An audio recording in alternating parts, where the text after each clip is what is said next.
Viajamos nuevamente en forma virtual hasta la ciudad de Frankfurt para encontrarnos con Guillermo Atlas. ¿Cómo le va, Guillermo? ¿Cómo está, querido? Muy bien, estoy bien, contento en general, con las limitaciones de lo que los románticos alemanes llamaban los dolores del mundo, lo que genera el mundo como dolor, como si el mundo fuese una enfermedad, pero no es así. Así que digamos, El mundo tiene enfermedades, está claro que sí. mucha, exacto, se llama Weltschmerz, decían los románticos. O sea, Ajá. pero al margen de eso, en general también algunos otros dolores, pero bueno, gajes de la Mire, edad y del ya oficio. en latín me cuesta entender, ya el alemán no llego. Si me No pone llega. alemán ya. Bueno, justamente hoy vamos a hablar de una persona, de una mujer judía,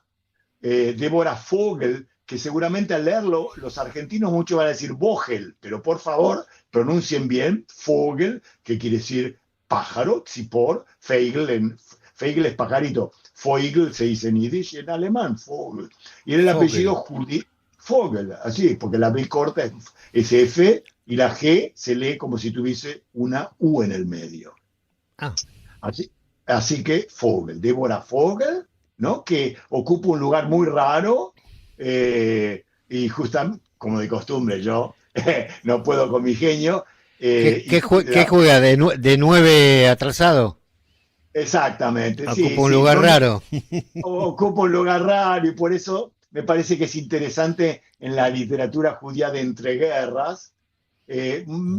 Durante mucho tiempo fue leído como una figura lateral digamos, a Bruno Schulz, que hablamos la semana pasada, Ujú. como todos se acuerdan, o los que nos vieron, y sin embargo, como si hubiese sido una interlocutora de Bruno Schulz, brillante, pero secundaria. Sin embargo, esa imagen no hace justicia a la densidad de su obra ni a la singularidad, ¿no? Intelectual de esta mujer. Fue poeta, ensayista, crítica de arte, traductora y pensadora de la forma. Y además, una de las voces más originales, me parece muy interesante, de la modernidad yiddish en Europa Oriental. Y les voy a contar esto que me parece muy importante. Aparte de que nació en 1900 en un lugar que se llama Burstin, en Galicia, entonces, como siempre, cuando no, Guillermo Atlas, parte del Volvemos a imperio, Galicia.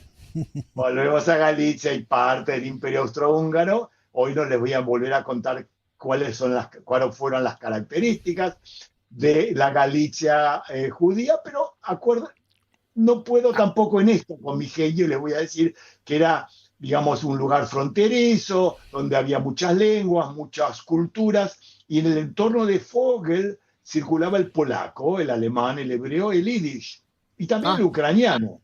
¿el Sí, hebreo también en esa época? claro, por supuesto, claro, porque no te olvides, y eso es un tema también muy interesante algún día para hablar. Algunos presentan como una dicotomía entre los idillistas y los hebreístas, y no fue Ujú. así. Claro, hubo en algunas corrientes ideológicas sí esa contradicción. Unos que defendían a muerte solo el yiddish y otros que defendían a muerte solo el hebreo. Pero en ese contexto cultural y también en Odessa, los intelectuales judíos modernos, los masquilim, los ilustrados, eran amantes tanto del yiddish como del hebreo. El mejor ejemplo es el poeta nacional judío Haim Nachman Bialik, que escribió en yiddish y escribió Claro. en hebreo. Son todos, Shai Agnon también escribió en yiddish, escribió, por supuesto, la mejor literatura hebrea y por eso ganó el premio Nobel en Bueno, 1966. ya Agnon comenzó con el Yiddish, pero bueno, después ya su Y después, desarrollo fue en obviamente, hebreo, ¿no? con el hebreo, un hebreo que muy difícil de leer, ¿eh? Un hebreo muy, muy, muy wow. Pero bueno, Literal se dice acá. Eh, el literario, no sí, literal, literario. sino literario. Ok, pero decíamos que circulaban muchos idiomas, su familia era judía, culta, pero muy integrada, como muchos de esos judíos, y durante la Primera Guerra Mundial, Vogel, Débora huyó a Viena, donde cursó primero el gimnasio polaco, luego uno alemán, antes de instalarse en Lemberg, ¿no? O sea, en Sí, lo que hoy en día es Ucrania Occidental. Lemberg, una ciudad galiciana, ujú. y hoy en día es Ucrania, cerca de la frontera polaca. Pero Lemberg fue Bueno, una donde época, ella nació también hoy en día es Ucrania. por supuesto que hoy en día Ujú. es Ucrania. Claro, Pero claro. digamos, pero acá hay un dato decisivo en su biografía que me parece muy importante y muy, muy, muy raro. El yiddish no era su lengua materna. Yiddish fue a lo mejor su cuarta lengua. Después del polaco, había estudiado hebreo y el alemán, pero eligió el yiddish como lengua literaria. Fue una elección deliberada, Ujú. tardía. Podría haber escrito en polaco, ¿no? Que era una lengua con mayor capital cultural en la Polonia entre guerras. Digamos, vamos a decirlo en términos actuales, vendía más que escribir en yiddish en esa época, obviamente. Podía haberse Claro. inclinado por el alemán, que dominaba perfectamente. Por ejemplo, incluso el hebreo había tenido una lógica ideológica más obvia, o que tenía una lógica más fuerte en los círculos sionistas, pero eligió el yiddish, una lengua que la Bueno, colocaba, perdón, también los padres de ella eran hebreístas y la madre había sí, sido directora de escuela también. exactamente, exactamente, Ujú. exacto, hubiese sido más lógico.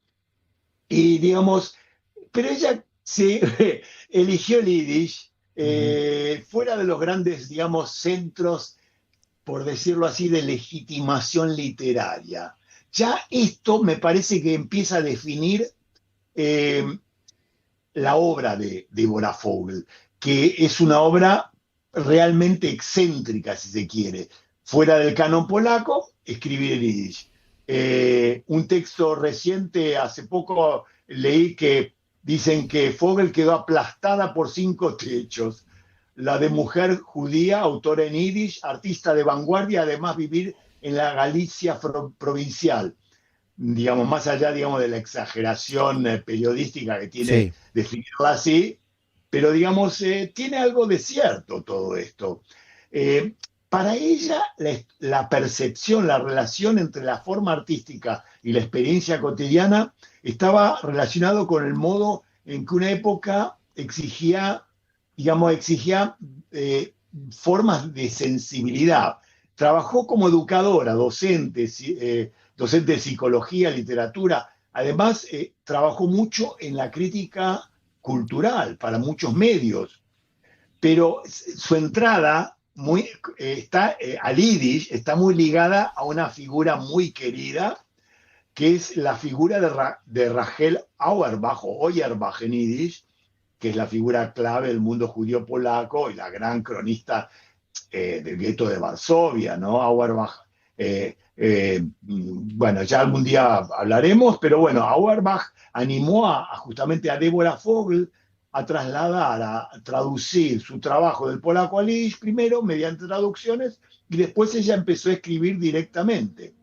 Ujú. Eh, Quiero aclarar acá que Deborah Fogel junto con justamente Ruchel Auerbach o Rachel Auerbach fueron las fundadoras y editora de una revista de arte y cultura que se llama Zusteher, en la que aparecieron 3 volúmenes entre el año, creo, 29 y el 31, y cuyo propósito era ser portavoz de la literatura yiddish en Galicia, una región en que la mayoría de la intelectualidad judía hablaba polaco o alemán. Sin embargo, estas mujeres optaron por un proyecto mucho más experimental que la que solía asociarse con la literatura de la época. Ahí aparece uno de los núcleos, como decíamos, de la originalidad. Pero Fogel quería simplemente, no quería solamente modernizar el yiddish, quería volverlo un instrumento adecuado para la experiencia urbana. Estamos hablando de una época de grandes cambios también estéticos en el arte.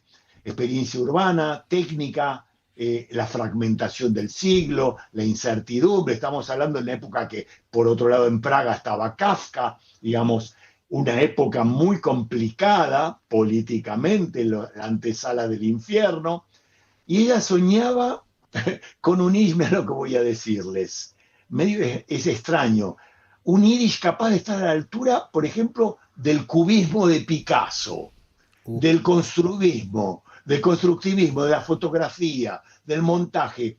Quería un idioma yiddish flexible, dinámico, y ella rechazaba el folclorismo, esa cosa costumbrista a que estamos a veces acostumbrados cuando hablamos de yiddish, el shtetele, ¿no? el claro. bailecito, no, ella estaba en otra, digo, está en presente histórico, ¿no? Ujú. No hay sentimentalismo en su obra, ni nostalgia pastoral, hay calles, hay vidrieras, hay objetos seriales, hay repetición, cuadrángulos grises de la vida cotidiana.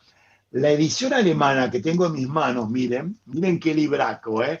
Acá la Uf. editorial Arco alemana le publicó toda la obra poética. Está por un lado en yiddish, pero transliterado a letras latinas, y acá la traducción al alemán. Es muy interesante, un libro O sea, está fantástico en realmente. fonética con letras latinas. Está en fonética, exactamente, ¿no? Por ejemplo, materiales, dice, "Man kann leben wie Porzellan und wie Holz". O sea, se puede vivir como porcelana o como madera. Así empieza un poema, para que vean el estilo. Ya Wow. después al final les voy a leer un poema de ella. Bueno, Eh, digamos, ella es también poseedora de 3 títulos universitarios. por O sea, estudió supuesto, en tres. claro, una intelectual de primer nivel, muy bien, exactamente, Marcos, una intelectual de primer nivel. Eh, eh, Vogel quería, por otro lado, justamente, por esto, como se dan cuenta, todo esto que estoy describiendo son construcciones muy intelectuales. Es evidente que una persona solamente con una gran formación académica puede aspirar a este tipo de estética, Ujú. porque digamos que quiere depurar el lenguaje de un exceso de psicologismo y de adornos o de ornamentación, acercar la literatura a las artes visuales de vanguardia. Todo eso supone un gran bagaje cultural. Una vez dijo un crítico que dijo, ahora, Foucault quería acercar la literatura a la imaginería del arte de vanguardia. Ella misma escribió que la poesía moderna debía liberarse de su carácter meramente literario para pensarse más como construcción a partir de un material que es el verbo, la palabra. Pero eh, las palabras de ella en su poética, sus elementos aparentemente neutros, triviales o repetitivos de la vida moderna, que sin embargo permiten percibir su ritmo más hondo. Eh, Vos habrás oído hablar, o nuestros queridos oyentes, o ¿qué son nuestros? Son más bien video escuchas, decíamos en la época. Digamos, puede ser Algo una buena así, ¿no? definición. Exacto. Y habrán oído hablar del serialismo en el arte. Bueno, el serialismo que acá en los años 50 en Europa, 60 y en Estados Unidos tuvo tanto éxito, y también en la Argentina, en Israel, ella ya empezó en la literatura, esa serialidad, trabajar con lo que queda, la conversación oída al pasar, la monotonía de la calle, la pausa, ¿no? La modernidad pura, ¿no? Parece todo como banal. Eh, no hay un relato como tampoco ocurría en el caso de Bruno Schulz, no hay un relato lineal en sentido tradicional, sino como siempre escenas, pequeñas unidades verbales. La comparación con Bruno Schulz obviamente es inevitable, pero me parece que habría que destacar que si bien ellos fueron muy amigos, Bruno Schulz y Deborah Vogel, quedó correspondencia entre ellos. Eh, Sabemos también que Vogel eh, leyó cosas digamos, mucho leyó cosas de Bruno Schulz, y que Bruno Schulz también leyó muchas cosas de Vogel, o sea que ha sido Sí, dicen recíproco. que hay una influencia mutua, ¿no? Hay una influencia mutua. Sin embargo, dice, en el caso, lo diferente entre uno y otro, yo diría que Vogel y Schulz, Schulz reencanta el mundo, lo trata de volverlo mágico. ¿Se acuerdan que lo mencioné la vez pasada? A través de una imaginación mítica, barroca. En Ujú. cambio, Vogel lo reduce, lo enfría, lo desmonta, como si quisiera ver sus líneas de fuerzas internas. Donde Schultz expande, ella contrae. Donde él trabaja con la metamorfosis exuberante, ella trabaja con la repetición, con el montaje y con una especie de precisión, a ver, casi arquitectónica. Me parece es interesante leerlos juntos, ¿no? Porque no Ajá. son lo mismo, tienen mucho en común, pero no son lo mismo, ¿no?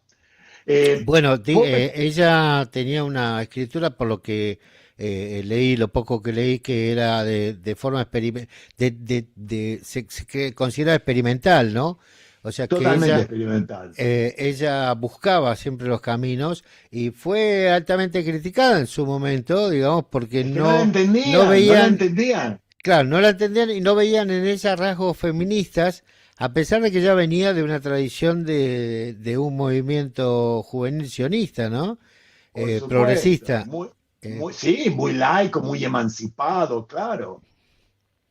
Por supuesto. Y ustedes saben que Vogel fue también ensayista y crítica, no solamente poeta. Escribe ajá. y de primer nivel, escribió sobre Chagall, sobre arte abstracto, sobre composición, sobre literatura y cine. Los Chagall lo estudios, conoció personalmente en París. exactamente, muy bien, exactamente. Y los estudios recientes insisten que no fue una autora menor que opinaba ocasionalmente sobre pintura, sino la verdad que una intelectual capaz de articular la tradición filosófica de Lemberg con las vanguardias visuales de su tiempo, ¿no? Esa combinación entre teoría estética, experiencia urbana y escritura en yiddish es lo que le vuelve tan rara, tan singular dentro del mapa europeo, ¿no? Ubiquemos de Eh, vuelta las épocas de su vida, que estamos hablando de 1930 y el no, no, surgimiento del nazismo, ¿no? nació, exactamente, nació en 1900, Sí, sí, sí.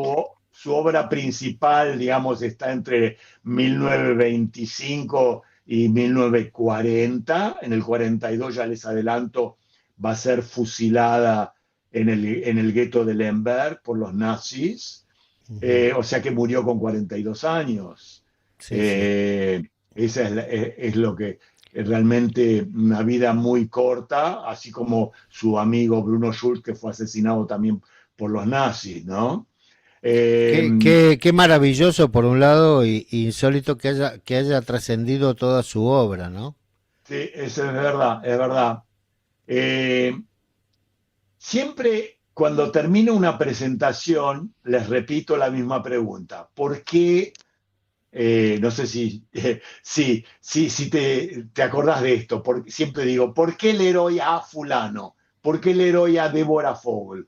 Porque creo que en ella aparece una pregunta que sigue siendo absolutamente actual. ¿Cómo escribir cuando ya no existe un centro estable, cuando la pertenencia es problemática, cuando una lengua elegida pesa como una herencia, pero digamos, cuando la modernidad no trae solo emancipación, sino también desgracia y fragmentación?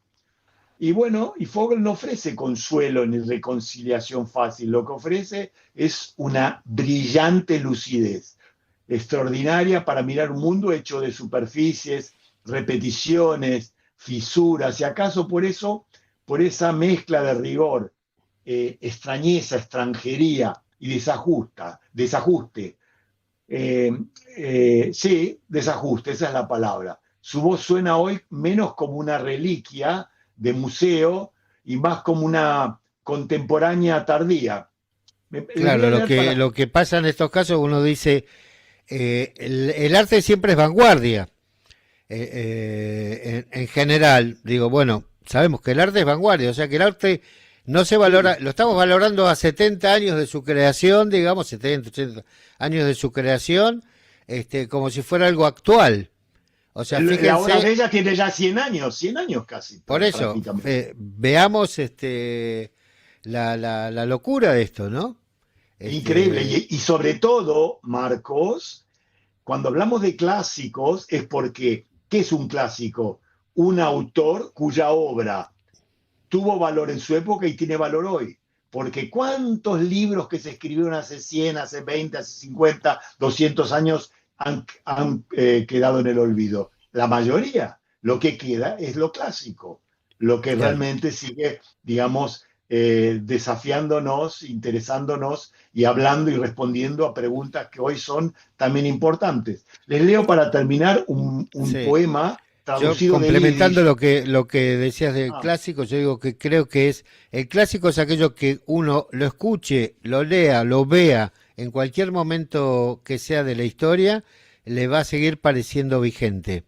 Eso es lo que me parece. Esa es la mejor definición, exactamente. Un poema ahora traducido de Yiddish, por supuesto, que se llama La Rosa. Van a ver qué seco que es, ¿no? En los jardines florecen rosas rojas, triste amor que dice para siempre. Con noble melancolía acarician las rosas de té, las rosas rojas huelen a frescura acuosa de la plata, del cielo gris perlado, de la renuncia. ¿Alguien imaginó una rosa hecha de cuerpos? Una rosa roja. Oh, la flor que puede volverse nostalgia bajo cielos de papel azul. Superficies amarillas de arena arden y se extinguen como si quisiera olvidar algo. Las superficies amarillas de arena también quieren volverse tierra para una rosa de carmín barato. 1000 personas caminaron hacia la arena, 1000 personas negras de ojos suaves sobre superficies rojas y amarillas de arena de la tierra ardiente de Abisinia. Ellas son la rosa de rojo carmín, la rosa de Abisinia, o rosas carmín y blancas imaginadas a partir de los amantes de las mujeres. Ocurrió en 1938, apareció un manifiesto, el ardiente manifiesto de un héroe o tiempos bendecidos por héroes. Como ven, no es una poesía que busque emoción directa, tampoco hay lirismo tradicional, lo que aparece en cambio es una mirada distinta, como si el mundo estuviera hecho de superficies, arena, cielos de papel, colores, formas que se repiten. Incluso las personas, esas 1000 personas que avanzan, terminan convertidas en una figura, la rosa. La rosa que en la tradición poética suele ser un símbolo de belleza o de amor, en Vogel se vuelve casi una construcción, algo hecho armado, incluso artificial, ¿no? Incluso esa persona que crece, en la poesía. Esa persona que crece en aquella época, ¿no? Es como ver venir la barbarie que se venía, ¿no? De alguna manera. Exactamente, porque no hay idealización, ¿no? Solamente ven que lo bello está atravesado por la historia, por la repetición. Y nosotros sabemos que la historia no siempre ha sido buena, ¿no? Y no siempre termina con un final feliz, ¿no? Ese es el bueno, asunto. La historia no es ni buena ni mala, es. Exactamente. No es ni buena ni mala. La historia es, simplemente. Así es. Estimado Atlas, le agradezco mucho la llegada de Débora Vogel a nuestra... Vogel. Perdón. Vogel. Bueno, yo no soy... No, pero acá tenés... Germano parlante. A tu asistente que te corrige. Bueno, Débora Vogel, que también creo que es interesante Débora para aquellos que quieren de alguna manera brevar en fuentes de la cultura judía. Allí van a encontrar seguramente algo interesante. Amigo, ¿lo veo la semana que viene? Sí, señor. Les mando a todos que tengan muy buena semana. Muy buena semana y gracias. El señor Guillermo Atlas desde Frankfurt. El lujo que tenemos todas las semanas. Gracias, Guille. De nada, al contrario.